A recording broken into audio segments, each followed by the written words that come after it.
is one of the main carries for Homeboys, although it does seem lately he's more of a support role more than anything else. Yeah, it's just tough. I was thinking about the Farsa, but the Farsa just doesn't really seem like the best choice to go for here.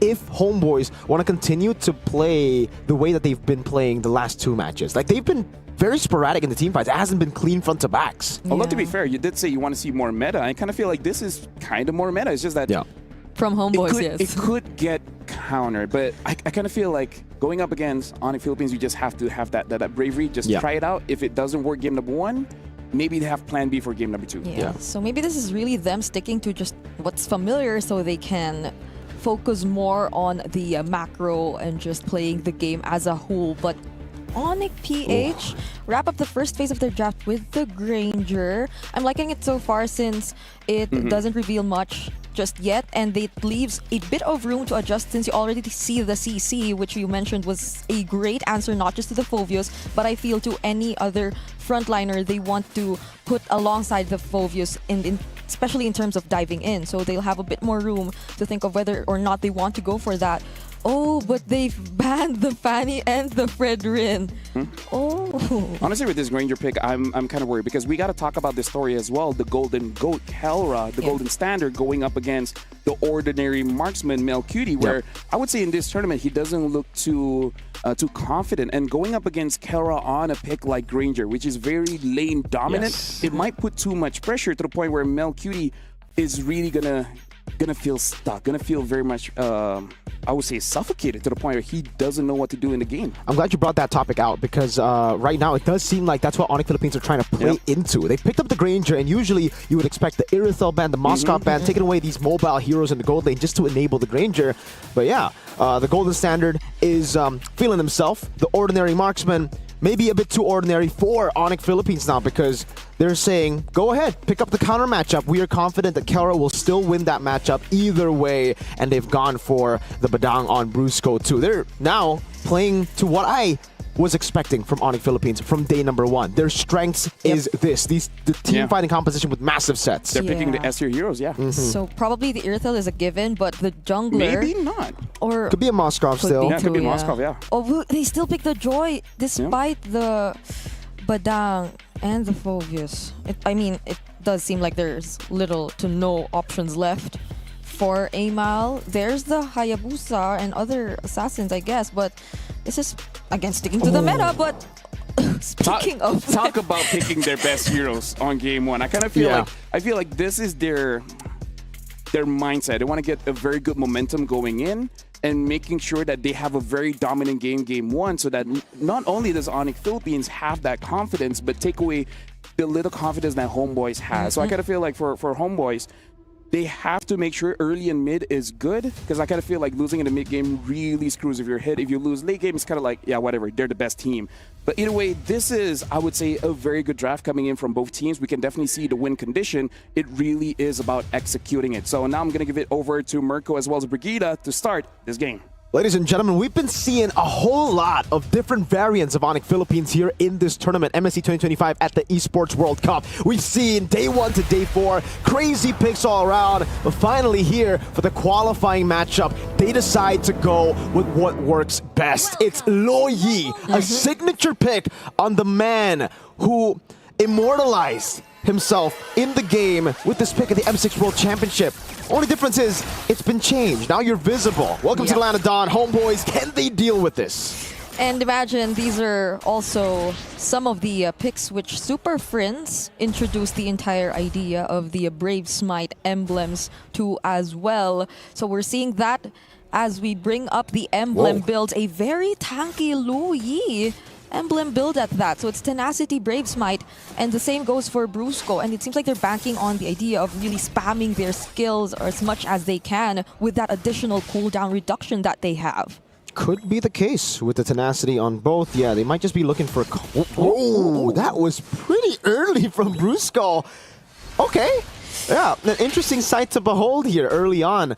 Master Assassin on the other side for Melcutie in the gold lane, really still playing towards the strength of the Moskov again, up against the Granger. Still feels the confidence, even though we've been talking about it. He hasn't really been able to perform at the level we expected him, especially after watching MPL Malaysia. Everybody else seems pretty normal, nothing too crazy. Except for that early flicker, I guess, Yeah. that we really saw. But I probably it was just playing safe since he saw that Ivan was nearby. But King Kong tries to damage Vel just a bit, since it might not be an easy task to actually go for the early pickup on the CC at this point. So I like how Homeboys are actually being very careful of where they decide to position themselves, and not just careful, with just the right amount of aggression at that. It seems like they really want to attempt and contest this first objective. Yeah, mid-prio already. You can see the damage from Frizz. Vel not level 4 yet. Guess level 4 late. This should be free, but Amal walks up. Okay, Infernal Pursuits coming in from Kirk, but so will the flicker because the curtain call was already committed, but that's already enough time for King Kong to secure the objective, and Homeboys will just play safe. There's a diversion. Where could they go? So I mean, if this is the case, you'll always have to be careful if you're Homeboys, right? Yeah. This is the thing, you know. Me and Midnight actually have spoken about a few things with the Lo Yi change. We thought that would make the Lo Yi obsolete in the meta, but the way that we saw Sans play it, that was the first time. That was the only time we've seen Lo Yi before this, by the way, guys, is Sans using it in a way where it just scares your opponents. He would just use the diversion to give vision to the opponents. Opponents see the Lo Yi diversioning and they're like, oh, where do we go? They're behind us. They overthink. Oh, Ivan finds Brusco. They decide to burst him down. There's the fist crank already. Amal will have enough damage. They secure first blood in this game. So yeah, when you mentioned that, I was worried about Homeboys and their capabilities of scouting out where Onic PH might be, checking the brushes and all that. But it seems like the call is just Izanami, or Ivan rather, committing the crowd control skills. If there's a target, then so be it. They have the tools to burst him down. Now it's Izanami who walks up. Amal. Wow, early Purify. Yeah, Onic Philippines are giving Homeboys so much respect in the early game. That flicker early from Brusco, now the instant Purify from Super Prince right as the skill 1 landed. And Kelra's doing a good job in lane right now. MelQT's got to be careful. Yeah, the matchup and the laning phase might be quite the struggle here for MelQT, but what's important is really just holding on, being the Moskov here and doing other things across the map later on when needed from your team. But Homeboys, they're the ones holding the brush again. Get to find Brusco, targets him down. Better airstrike already committed, but King Kong will be just right in time. But nonetheless, it's still Brusco who gets picked off first on the Badang.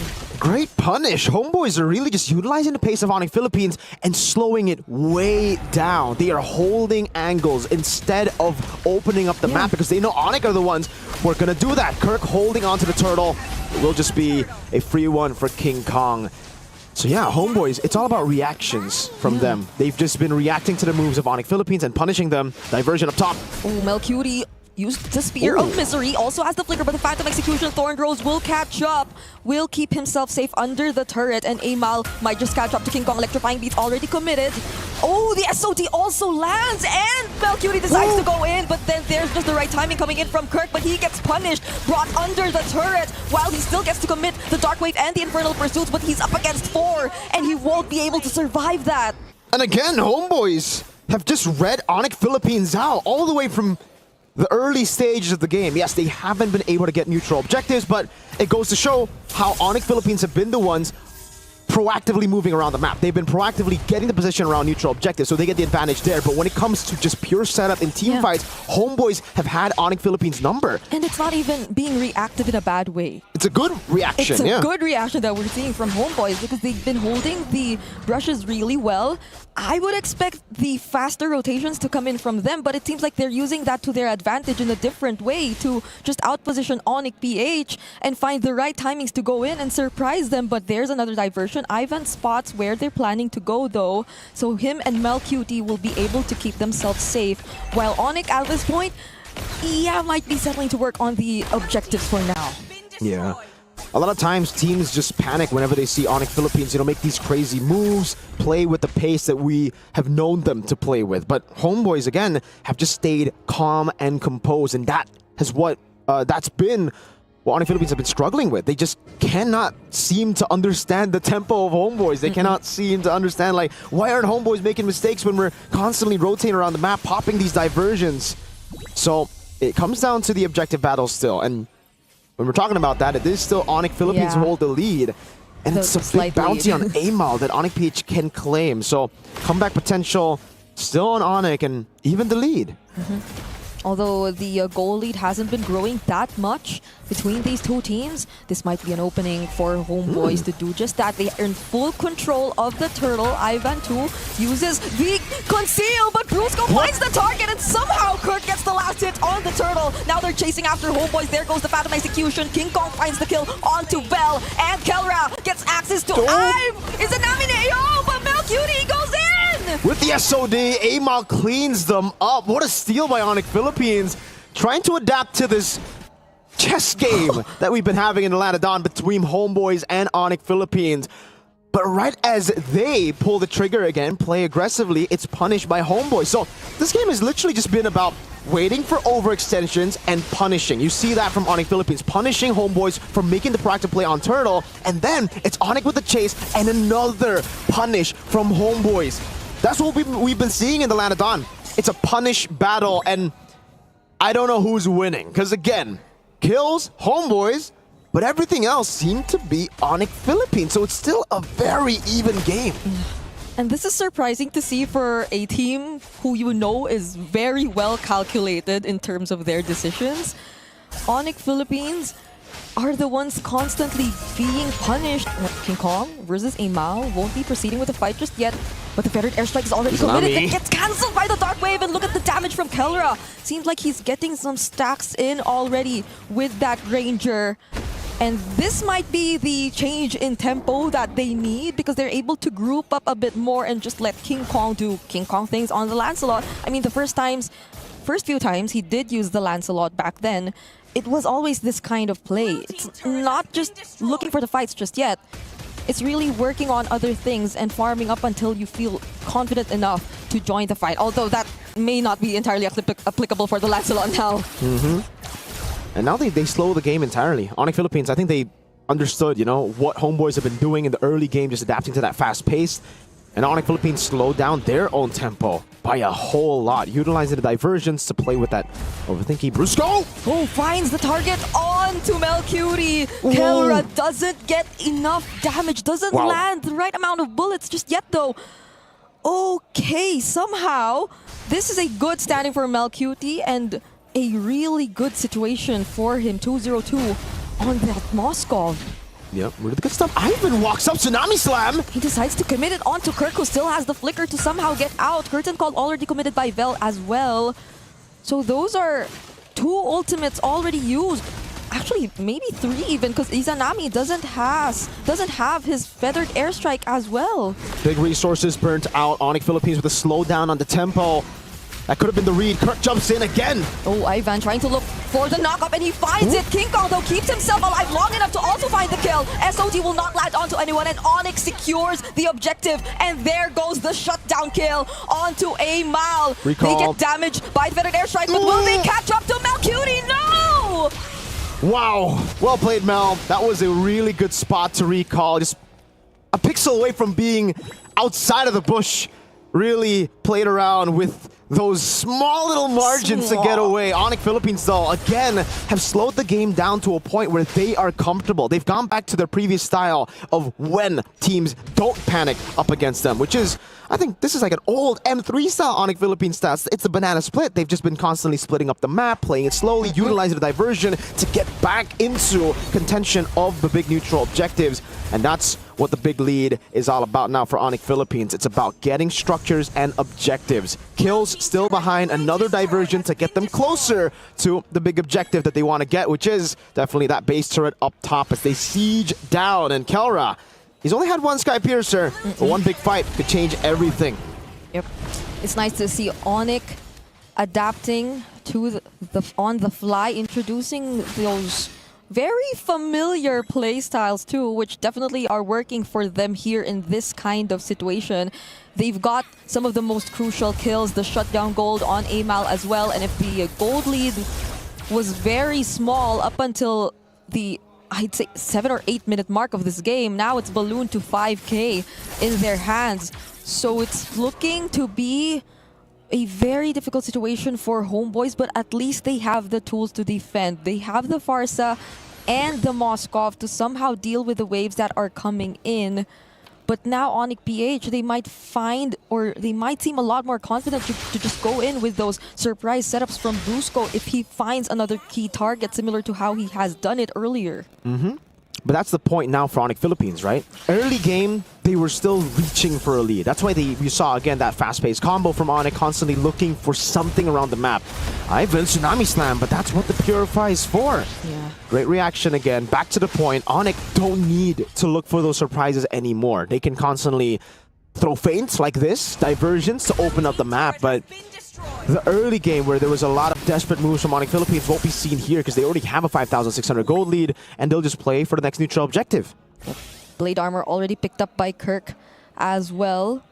So Onic PH definitely at this point have a lot more ways to deal with the surprises that can come in from Homeboys too if ever they're the ones who want to do that, because Ivan has been very consistent in looking for targets and looking for those setups.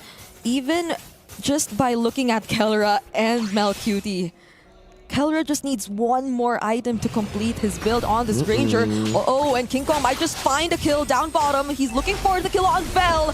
SOD will land, but they might not commit this anymore unless Ivan wants to actually go for it. Doesn't fight the knockup onto King Kong. Somehow gets to immune himself though. But then Malcutie, he gets stunned by Kirk, so he won't be able to supply the damage. And that's 3 kills already for Onic, making it 4 because Kelra, he finds a triple. A forced engage from Homeboys. Very unnecessary and very weird to say because in this game it's been a calm and composed Homeboys. They suddenly make a desperate play and it might cost them the game. 1 second on Vel. 2 base turrets will fall. Onic again. They want to end. The damage from King Kong doesn't even allow the feathered airstrike to be casted. And just in a split second, that's game number 1 for Onic.